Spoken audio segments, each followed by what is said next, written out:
like a gravity bomb. The raw mana I pour into the damn thing, and its generally unstructured form, don't exactly lead to a stable, easily hidden spell. The gravity bomb has always been a weird bit of magic. I first discovered this technique, and mana compression, when I blasted a Croca beast directly in the face with a ball of pure mana. It's probably possible to do something similar to a gravity bomb with any sort of mana, a fire bomb, a water bomb, a lava bomb, or whatever. It's not like I'm utilizing some fancy, gravity-only spell form. All I'm doing is taking a huge chunk of mana and packing it into a dense ball before letting it rip. But for some reason, I can't imagine any other type of mana working nearly as well as my special, purple, crushing magic. Once I compact it, smush it together, the mana itself takes over, sucking in everything it can get, compacting by itself, just like a black hole. And when I release it, the bomb emits that terrifying pull, consuming the air, stirring up the wind and eating even the light. I can't possibly imagine any other mana type could come close to the devastation of this spell. Hool! The bomb screams through the air, creating a vortex of twisting wind as it goes. This one is dense, with a ton of mana packed into it and empowered by the altar. I didn't hold back even a little when preparing it, and now that this delectable dish has been served, I hope that these three demons manage to enjoy it. By the by, am I shifting forward by any chance? I shift my body to look down and, sure enough, my legs are being dragged forward, carving their own little furrows in the ground.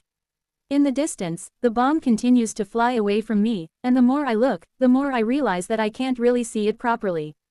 The thing is sucking in so much light, I can't even see the edges of it anymore. It's more like a dark blob, a void, that moves through the air, rocketing toward the target. So, this thing is pulling me forward, even though it hasn't expanded yet. Oh, my, Gandalf. Duck for cover, run, dig, this is a code purple. Code purple. So saying, I spin myself around and throw my massive ant frame forward with all my strength. The moment I hit the deck, I start digging into it, face hands flying as I rip through the rock, molding it with earth mana as I go. Tiny jumps in beside me and starts tearing into the ground with his thick fingers, a look of cold determination on his face, for once. It wasn't easy to impress on the big ape just how serious a code purple is, but I eventually explained that it would crush all his muscles to nothing and he nearly fainted on the spot. "NVIDIA, are you down here?"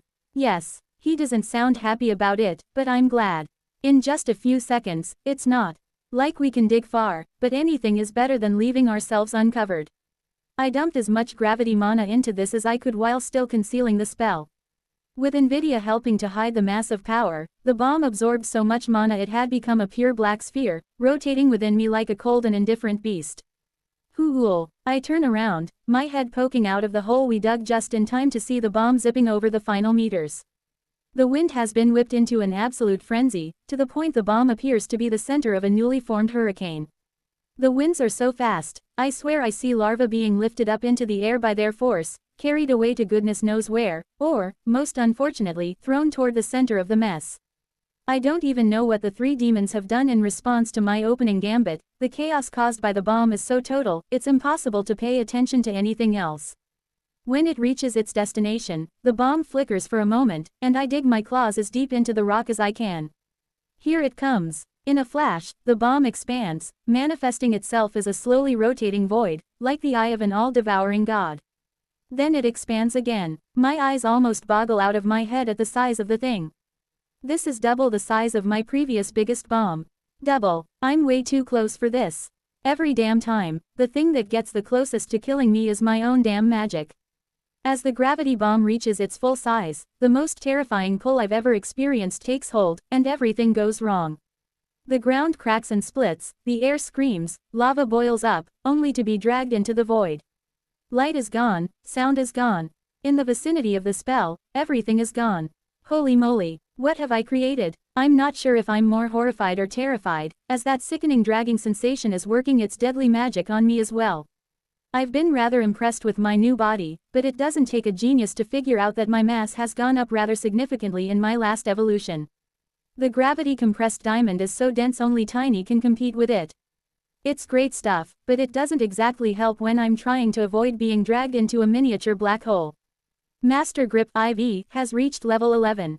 Now that helps. Precious grip, save me now. The scene in front of my many-lensed eyes is a nightmare. The ground is being ripped up, The light is disappearing and the air is being dragged in so fast I can't hear anything except the high-pitched scream. If the wind speed picks up any more, then I'm going to lose an antenna. I really should have tested a full-strength gravity bomb before I let one rip. How many times am I going to fall for this? With a mighty bellow, Tiny thrusts his hands forward and buries his fingers deep into the stone below. Must be nice having unbreakable bones. Now if only he had those bones on the outside. Nvidia is protected by clinging to the big ape and Chrysalis is stuck to me. Al, I'm not sure where Al wound up. I hope he can keep himself far enough away. Holding tight, I pour every ounce of strength I can muster into holding my ground in the face of the thing that I created. With a little luck, even those tier 8 demons wouldn't have managed to survive it. Chapter 1039 Who Survives? When the black hole finally flickers and fades away, I release my death grip on the rock with a sigh of relief. The basin as it had been is pretty much gone. What remains is a twisted, blasted landscape, ripped and torn apart by the strength of the gravity bomb. It doesn't look like I cast a spell, it looks like a natural disaster took place. This is on the same sort of scale as the mountain exploding eruption. Magic I hit the termites with. In fact, if I'd cast this bomb inside the mountain, it may have just hollowed the damn thing out. Huge chunks of rock have been ripped up, pulled by the unrelenting force of the bomb. They almost look like fingers, curling up from the floor and reaching toward the place the spell had detonated. Phew, considering how much of my precious, non-replenishable altar resources I poured into that one, the effect needed to be worthwhile. I hardly expect it was enough to kill the tier 8 demons, but I'm hoping it was enough to do some damage, at the very least. Before the ash, smoke and dust can settle, I emerge from my temporary bunker and begin to cautiously advance. My gravity sense is going crazy as the normal order of the planet reasserts itself, causing that sense to be useless, but my vague sense of the future is still present and I rely on that as I edge forward. Quite the blow, insect. But not enough. Well, I'm glad you're dumb enough to announce it, and give away your general location via the bridge. Al, time to go all out. Unleash everything you've got on them. With no need to hide anymore, I conjure a wind to blast the debris away, clearing the field in an instant. The 3 demons stand defiant. A little battered, but defiant nonetheless. I think Torifex might be regrowing an arm. Somanax appears to be covered in ichor, but I'm not sure that isn't just her natural state, given all the blades. Pyroxene is still surrounded by a cloud of disintegration death. I hadn't expected that bomb, as devastating as it was, to be enough to finish these powerful demons off, but I'd hoped. Ah well, I guess we go in and do it the old-fashioned way. I snap my mandibles together before I begin to run forward, while Al gathers power into his eye and unleashes a heat ray as thick as a car at Somanax. The grinning demon slashes out with her 1,000 swords, slicing through the mana and cutting the beam apart, but it's enough cover for me to get closer. All of my mind constructs kick into overdrive as they weave innumerable threads of mana, each contributing to the greater whole. I don't have bottomless gravity reserves, so I'll need to rely on my omni-elemental construct at times in this fight. The little stuff won't do, either. Bolts or even spears of ice won't do squat down here. The demons are resistant to heat as well, which leaves me having to rely on something a little more solid. Spears of stone, as dense and thick as I can make them, begin to hurtle at Torifex. The big demon brushes the first few aside contemptuously, but they don't stop, and he quickly grows frustrated, fire billowing from his maw. I use the chance to close in on Pyroxene, jaws open wide as the swirling cloud of ash sits waiting for me to approach. Void Chomp. Empowered by the altar, the bite attack is dramatically more powerful. The void forms between my mandibles, drawing Pyroxene in and tearing away fragments of her ash shield, revealing a little more of the amorphous eye blob that she is. How do you like these apples? My mandibles slam shut with a deafening roar and Pyroxene just takes it. The swirling ash condenses around her and, though it buckles under the weight of my bite, it doesn't break. Ouch! I release my grip and leap back as the ash begins to eat into my mandibles, dissolving them just through contact. Nasty stuff. But the demoness doesn't want to let me go. The cloud of ash surges after me like a living thing. Wherever it touches my chitin, it strips away a tiny fragment of the diamond, but enough tiny fragments will add up quickly if I get surrounded by the stuff. I pour more power into the gravity domain, but it's ineffective at keeping the drifting clumps of malevolent mana away, so I turn it off. And switch strategies. Time to introduce this demon to the business district. Pow, pow, pow, pow. I fire wide blasts of acid in all directions, coating huge chunks of the ash in the stuff. At first, it might seem like a nonsense move, but my acid has some beneficial properties. For starters, it eats away at mana. Not quickly, but it does do it, and secondly, it propagates itself, which means the ash that I shot will be destroyed eventually, the acid won't run out and isn't likely to be removed. Gway hey hey hey, how do you like that, you disintegrating demon of doom? Give me a little more time and you'll have no ash left at all. Oh wait, she's producing more. Damn it, with her shield dispersed to attack me, the full glory of Pyroxene is revealed, and I have to say, I'm not a fan. She's like a stalk, or a chunky, twisted and bulbous pillar, covered in eyes. From the top of the stalk, a solid stream of ash is emerging, billowing out of her like smoke from a chimney. Why the heck do you look so freaky? Demons have such a ridiculous variety of evolutions and appearances, it's crazy. Are you really trying to tell me that this thing and Al and Torifex all share the same underlying species? One is an eye made of fire, one is a four-armed, smoke-billowing, jackal-headed juggernaut and the other is a thing. Only one solution to this mess. More acid. As if there's a holiday special and my produce is marked to clear, I unload rapid-fire acid shots at the demon, the wide area spray covering every possible avenue of escape. Of course, Pyroxene doesn't look that quick, so she doesn't bother to dodge. Instead, she uses her newly produced ash to form a new shield around herself, which promptly gets coated in acid. So she starts to make more. Of course, during this time, I'm still running and dodging from the remnants of the first batch she trained on me. So annoying. Oh, it looks like Torifex got sick of smacking my spears away. That explains the giant fireball heading my way. Empowered dash. Chapter 1040 Frantic. I skitter out of the way just before the ball of roiling flames detonates in a furious roar, scorching me on the back zone rather badly. Despite sensing it coming, and despite using my empowered dash to basically teleport 100 meters, I still got burned. That was one big kaboom. Using the dexterous aim of my nozzle, I keep firing acid at Pyroxene to keep the pressure on her as I size up against Torifex, who looks like he's positively boiling beneath his skin. A steady stream of heavy-duty stone spears still zips through the air toward him, but he's countered by enacting some variety of fire domain. As the spears draw closer to him, they twist, melt and warp, deflecting them from their path. He does occasionally get splattered with molten rock, but he doesn't seem to care. Might need to rethink the stone strategy. Your life ends here, little worm. You really need to learn the difference between invertebrates. Especially when you stand in the presence of the strongest kind there is. No matter how you slice the pie, ants are the king, or more appropriately, queen of the insect kingdom. Other bugs, to ants, are just food. After all this time running around on the third and seeing the demons swarming as they have, they are seriously starting to feel like bugs to me. Torifex rushes towards me, his huge frame displacing so much air his appearance warps, 4 savagely clawed arms cutting down at once. 4 separate sets of slashes formed by his skill slice through the air towards me. At the point they meet, I can feel an indomitable might, as if the power from all 4 slashes has been concentrated directly at that point.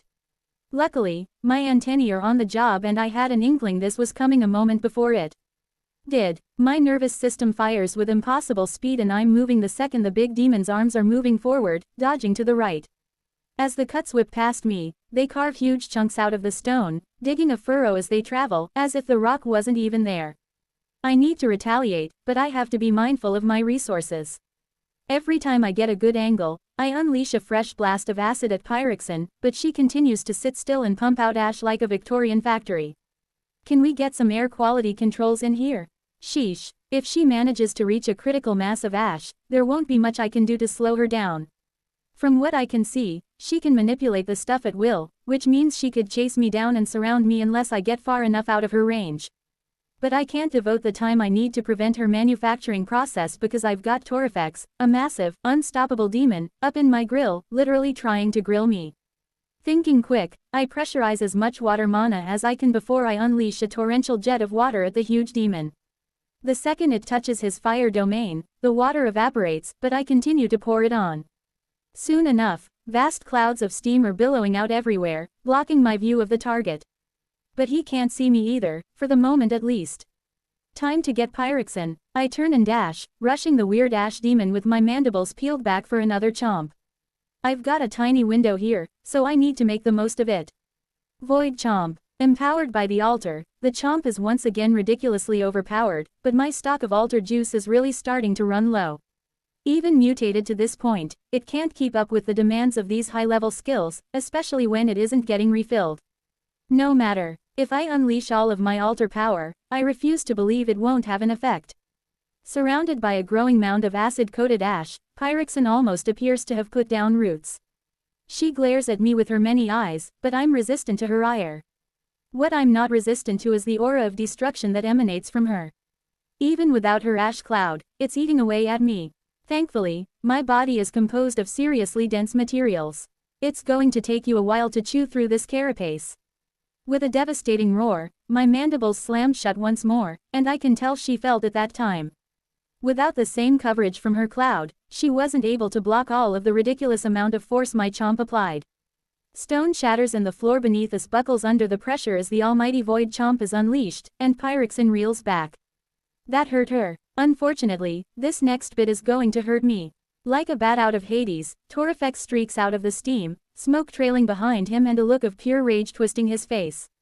Although, it has to be said, he looks super mad pretty much all the time. This guy needs a massage or something. I sensed him coming, of course, but I had to commit to putting the hurt on Pyroxene while I had an opening. Looks like I'm going to have to take a hit in exchange. Sigh. Once again, his forearms slash, this time directly onto my carapace. I do everything I can to minimize the damage, shifting the angle of impact to maximize my defense, dodging at the last possible second, even using a smidge of force mana to shield from the blow. It doesn't help much. Pain explodes in my side as I'm sent reeling through the air. Like an ant-shaped missile, I'm blasted away, flying hundreds of meters before I slam into a stone pillar, sending showers of stone and dust flying. Holy moly, he just embedded me into the side of a mountain. Who does he think he is? Godzilla. Legs waggling, I pry myself out from the rock and drop down the plains below before I dash back toward the fight. I can't leave Al there by himself. He's been one-on-one with Sominax all this time, and as much as I'd like to believe he's holding his own, I really don't think that's the case. My side aches fiercely and I don't hesitate to activate my healing gland to repair the damage. It's not super easy to look at the side of my body, but I can tell he managed to crack the gravity-compressed diamond, a super impressive feat. If I'd skimped out and opted for a cheaper material, I may well have been cut in half in that moment. Viva the spending!